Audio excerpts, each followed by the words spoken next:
Give the people what they want. Give the people what they want. Give the people what they want. Your weekly movement news roundup. Welcome to Give the People What They Want, brought to you from People's Dispatch. There's Prasanth and Zoe. I'm Vijay from Globetrotter. It's the 19th of August. You still have some weeks to contribute if you live in Japan. The National Tax Agency in Japan has put out a competition asking people to help young people drink more.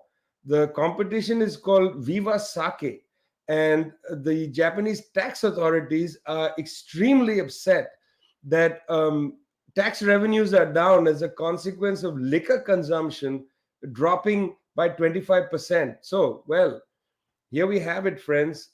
You have many countries worried about alcohol consumption. The Japanese, once again, on their own tangent on this one, where the government is saying, drink, young people, drink. Well, it's August 19th. Give the people what they want. You want us to bring you movement centered news. Prashant is going to take us right to South Africa, the commemoration of the horrible massacre at Marikana. Right, Vijay. Of course, August 16th, marking that day that 2012, 34 striking workers were killed, and 44 in that overall period. And it was a remarkable incident because these were workers who were striking. Workers, of course, mining platinum, one of the most precious metals in the world, that adorns the you know the rooms of the finest, the richest people in the world. And these workers were striking for a wage increase of a wage of about 12,000 rands, which is really just basic wages. They were striking for the most basic conditions, and what they got in return was bullets. What they got in return was repression. Like I said, 34 people gunned down, and this was happening under, of course, the ANC government, the ANC which had fought for decades against the apartheid state, and had was also grounded in a very strong labor movement, was also grounded in a very strong organization by people from the working class. And the fact that under ANC government, under such an ANC government, black workers, for instance, could be shot down by the police for demanding their basic rights, I think was something that struck a lot of people then. It continues to strike a lot of people today, because we do see that 10 years down the line, there's basically been no justice really delivered. Nobody has been arrested. There's been almost zero accountability for what has happened. There's been some amount of financial compensation, but you know the ghosts linger, in the sense that there is if you read the reports of those who sort of who were affected, the families of the victims, there is what you consistently see is this sense of the feeling that they are not been dealt, they're not been given justice, the feeling that nothing really has been resolved or settled, even to whatever extent the government could have done. The fact that there's been no apology, the fact that some of the demands regarding reparations have not been met. It's important to note, of course, that Cyril Ramaphosa, who's the president today, was a non-executive director of Lonmin, which owned the mines in Marikana at this point. Today, the mines are owned by Sibanye Stillwater, which is one of the world's largest producers of platinum.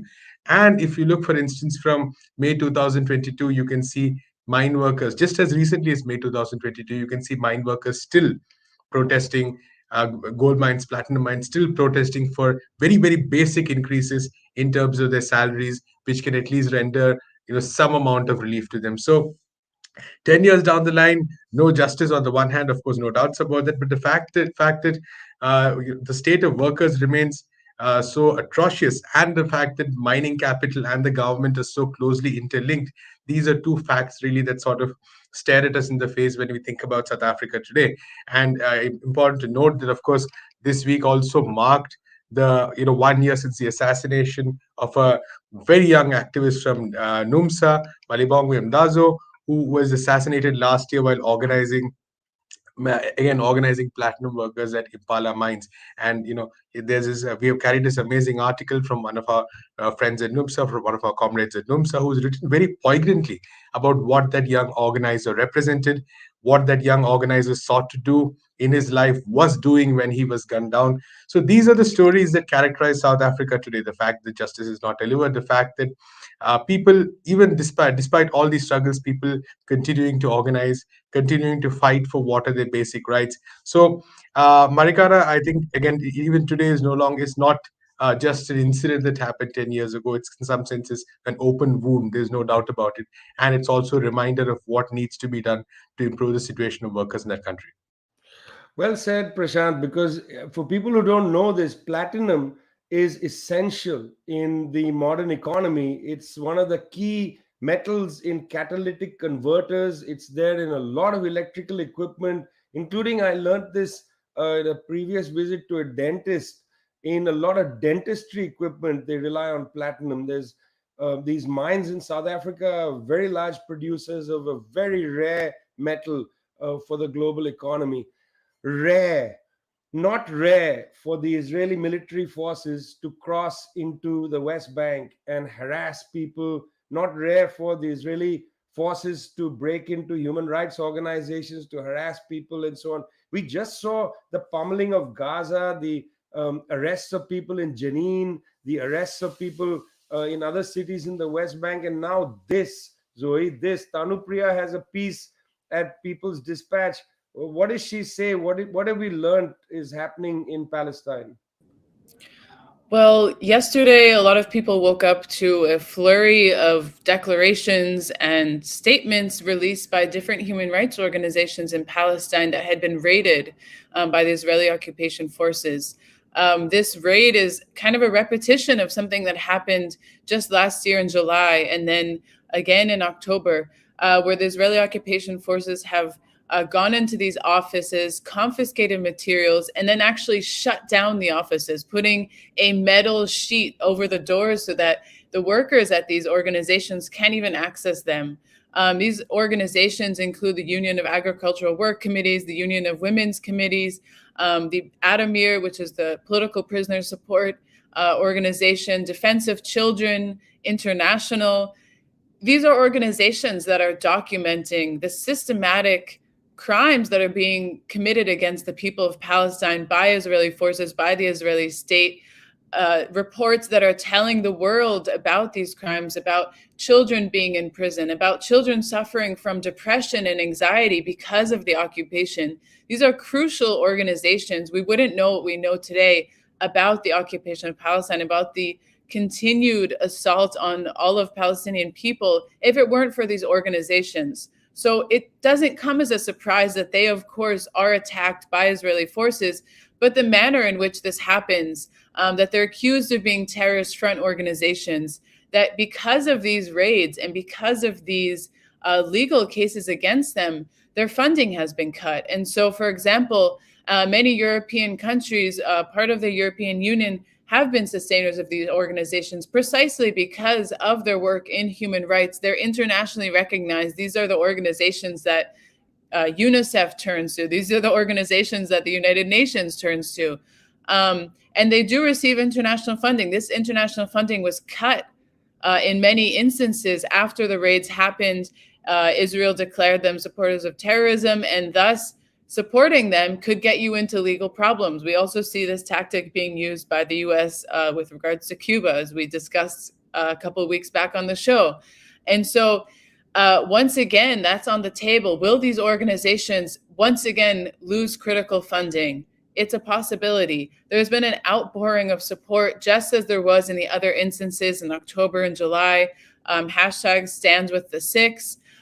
This is fundamental and very important. We're seeing Israel is continuing to crack down on Palestine on all angles.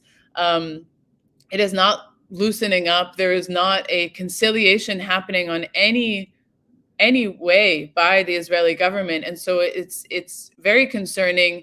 There's no respect to international law, no respect to international conventions, and these organizations, once again, their critical contribution to not only supporting the people of Palestine, but the people of the world being able to know this information. This is under threat. This is under attack. So it's so important to follow this, to stand with the six. We will be seeing what's going to happen with funding, with their organizational status in the courts in the coming weeks. Well, remember that when the United Nations did a report, and then later when Human Rights Watch did a large report, the Israeli government attacked the Human Rights Watch report, saying, well, you've been talking to terrorists. And what they, in fact, referred to was not terrorists, but these human rights organizations that the Israelis considered to be terrorists. Everybody has been familiar now with the fact that US House Speaker Nancy Pelosi led a delegation to Taiwan. Chinese government didn't react immediately. They waited for Nancy Pelosi to leave the island. Then they conducted a military drill. Then they basically shut down Taipei airport and so on, cutting a lot of diplomatic links with the United States, military cooperation on migration, and so on. Well, that was that, it seemed. And then arrived a second US congressional delegation, as if to put honey on the wound. A second delegation came there, again, a great provocation, this one led by Ed Markey. Once more, the Chinese were saying, why are you doing this? Why is there a need for a second one? Nancy Pelosi's visit was interesting. First time a US House Speaker had been to Taiwan in 25 years. Previous person was Newt Gingrich, who had been there. So why was there the need for a second delegation? While in Taiwan, the Pelosi delegation had a great deal of discussion about semiconductor chips. Now, you should know that in Taiwan is one of the world's largest semiconductor chip manufacturers. That's the Taiwan Semiconductor Manufacturing Corporation. Produces most of the chips for Apple, for instance. I'm very familiar with them because this has been a debate going on for years inside the corridors even of Apple about reliance upon one major Taiwanese chip manufacturer. Well, okay, so that's that. It seems the United States passed the Great Chip Act, $52 billion to develop production of chips in the United States. Now we get to something very interesting. In a sense, conflict begins to develop between this very large monopolistic chip manufacturing firm in Taiwan, the Semiconductor Corporation, and the prospective chip manufacturers in the US and in other US satellite zones, where the United States eager to onshore chip manufacturing, not rely on even a Taiwanese company. Well, as part of this whole arrangement, the United States set up a political/economic bloc called the Chip 4. That's South Korea, Japan, Taiwan, and the United States. Very interesting. We've got the Quad.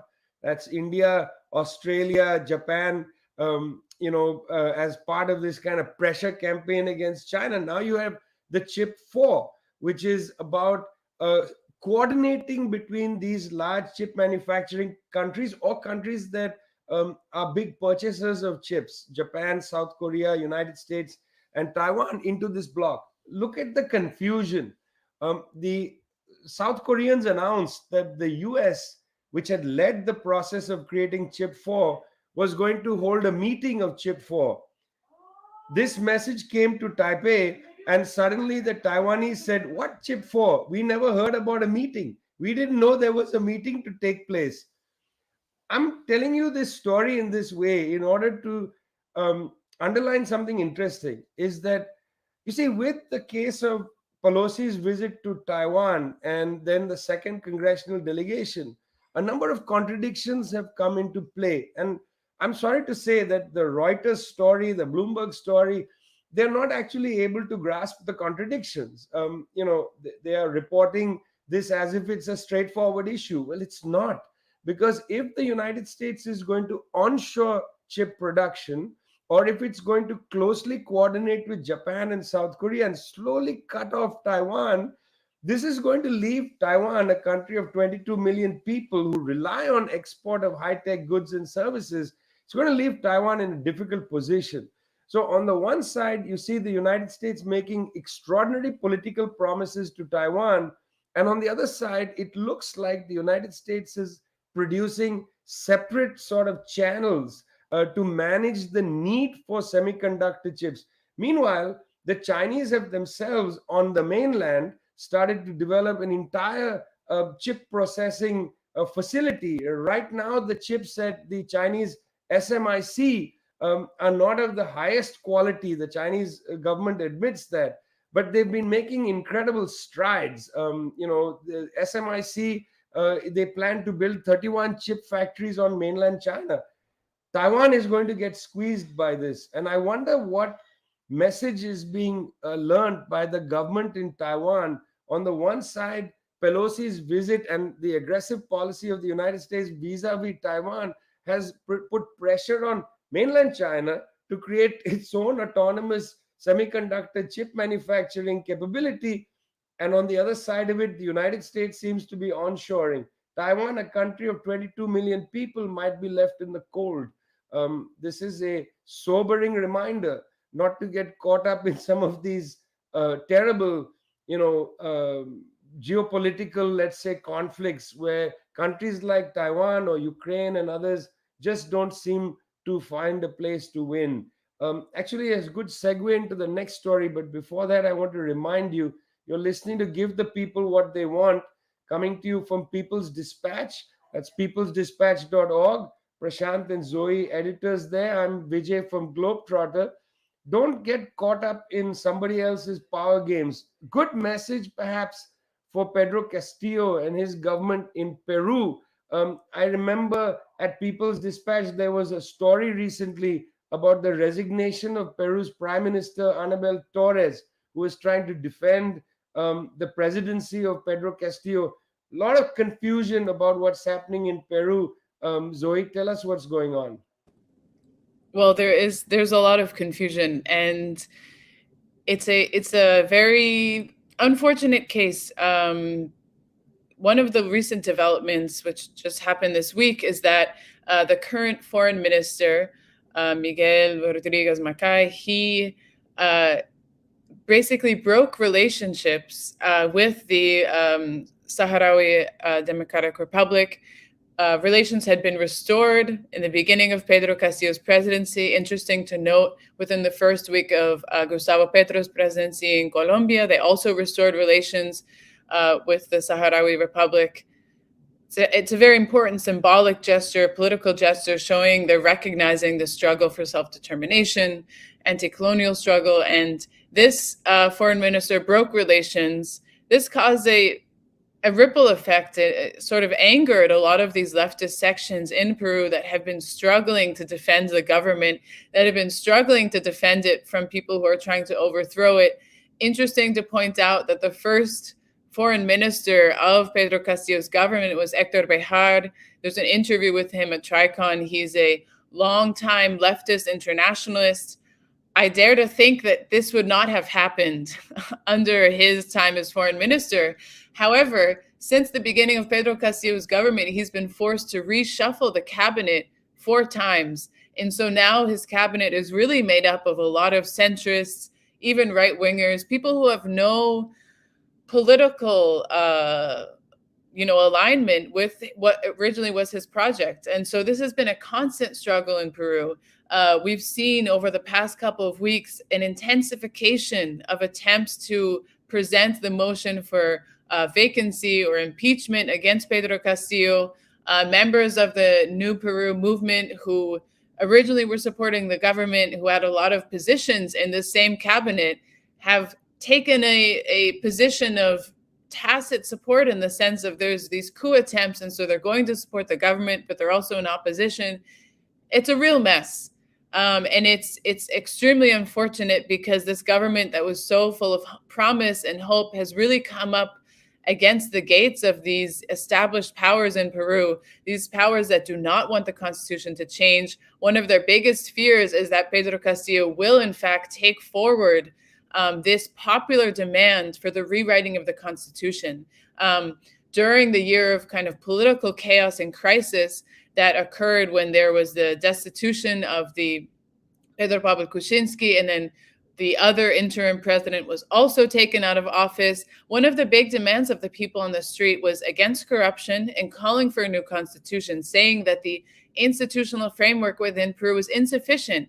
It was structurally against the people. And so this was one of the big campaign promises of Pedro Castillo, one of the big campaign promises of all of the movements and parties that were part of the alliance that brought him to power.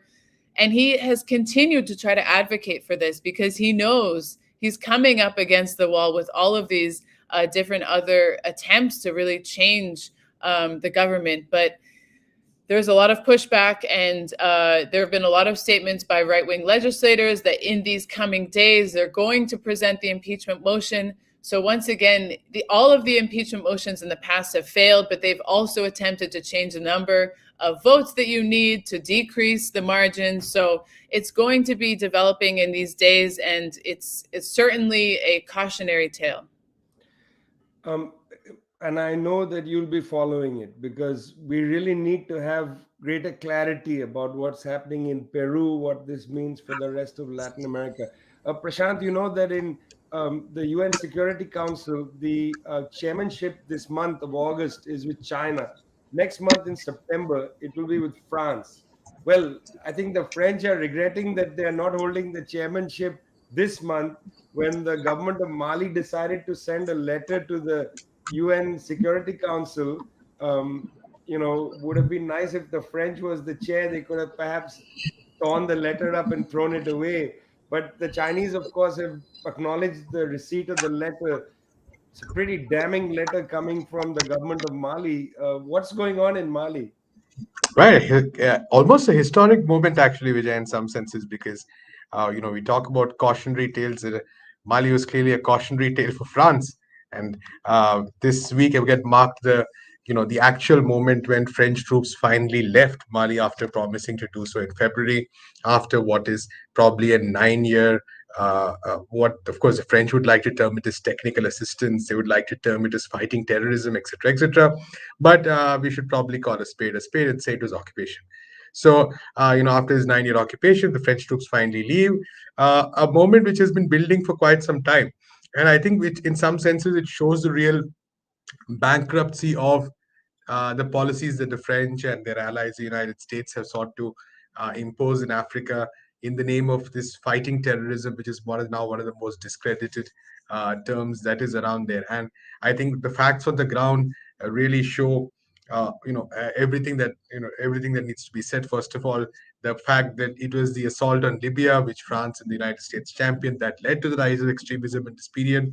The fact that the French coming in really didn't make too much of a difference. The fact that attacks by the French actually killed a number of civilians as well. And the fact that the French who tried to portray themselves as some kind of saviors, as some sort of, noble, say, for lack of a better word, crusaders almost coming to fight terrorism, have been rejected by country after country in the entire Sahel region. There is a wave of anger. There's a wave of outpouring of protests against the French, who are firmly seen as being, really part of the problem. And as much as, like you said, France would sort of prefer to ignore that aspect, and try to sort of sugarcoat their mission as saying we did our mission, we made sacrifices, we fought terrorism, etc., etc.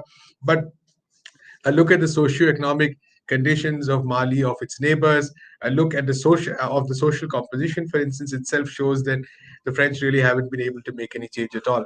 Now, one important question remains that of the various atrocities the French have committed. I think you in your article had mentioned some of them a few months ago, including the drone attack on a wedding celebration in which about 100 people were there, and which the French claimed that they were again targeting terrorists.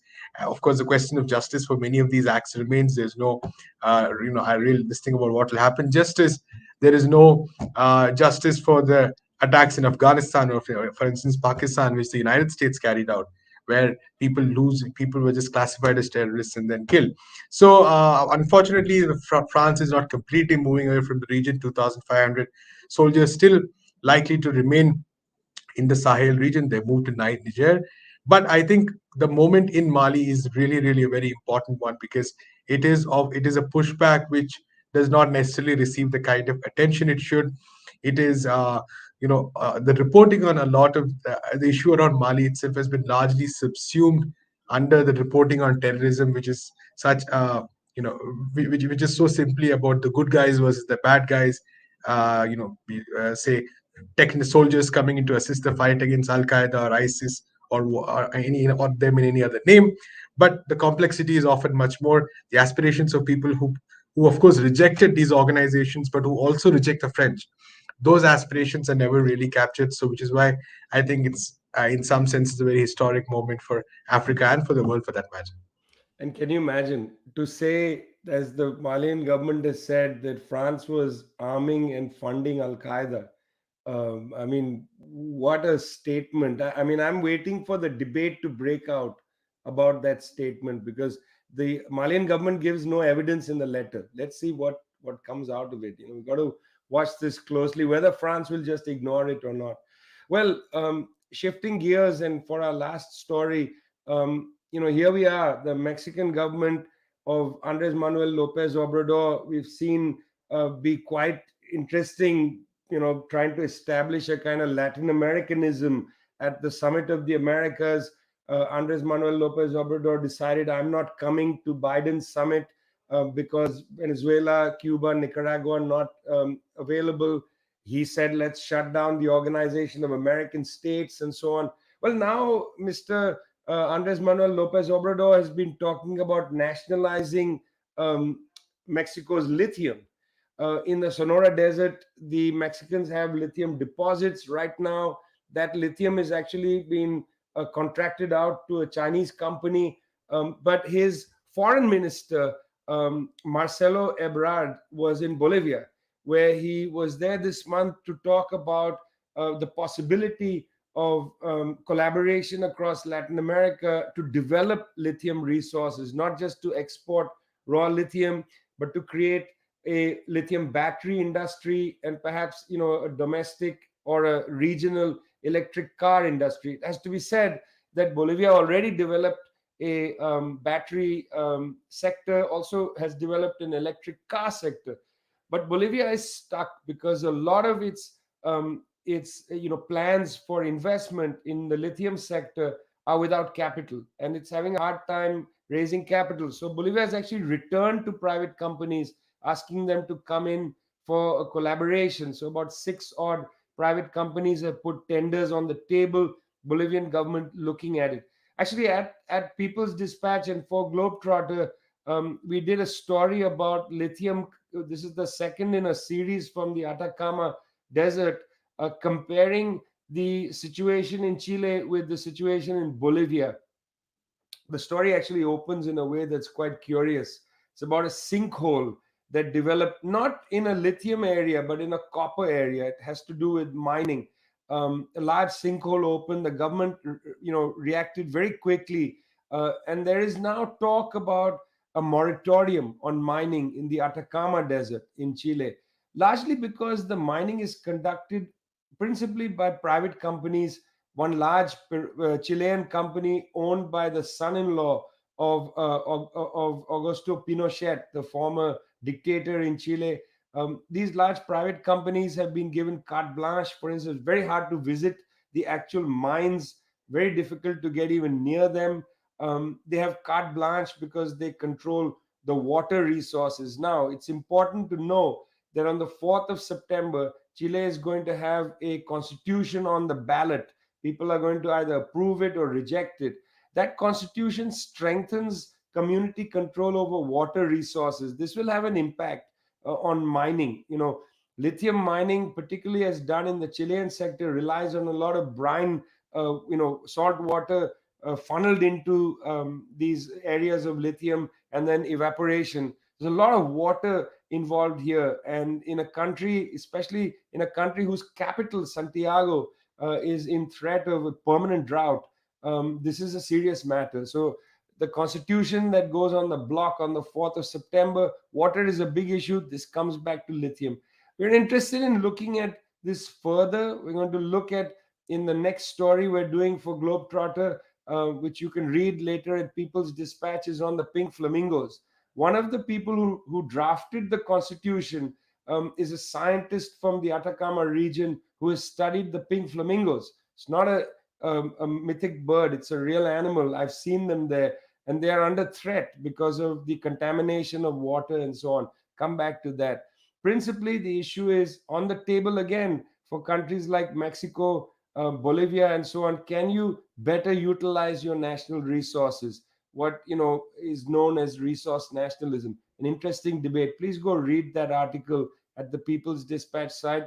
You've been listening to Give the People What They Want. We've taken you on a journey from Marikana, South Africa, to the Atacama Desert in Chile. You only get this here. Send us your selfies. See you next week.